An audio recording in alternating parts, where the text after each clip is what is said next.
In everything that you do, there is an opportunity to learn, whether you're communicating a new concept, whether you're listening to a new concept, whether you're trying to get people on board with what you're doing. I think it all comes down to collaborating with people, engaging with them, listening to their thoughts, and kind of bringing your own to the table. So definitely, I think collaboration and co-creation are the two core themes that I believe in and live by every single day.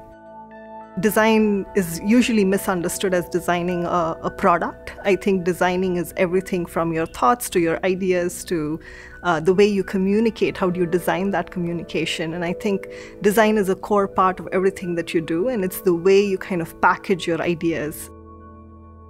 Bringing down things to its simplistic forms has been something that I love doing. If you cannot imagine what you want to communicate, if you can't imagine how the other person is going to perceive what you're going to say, you're not going to get the point across. So I think that's very core to kind of simplifying complex things to like a layman's language. I think creativity plays a very core role in that. I think looking at failure as a stepping stone to success, looking at failure as a way to learn new things, looking at failure as a springboard to go into the next level of life. And I think there are many people, for example, people understand politics today. If you lose an election, for example, it's not the end of the world, but you have communicated your message to so many people and you're remembered for those messages throughout your life. So coming second in an election doesn't necessarily mean that you have failed, but you have succeeded in communicating and actually putting yourself out there.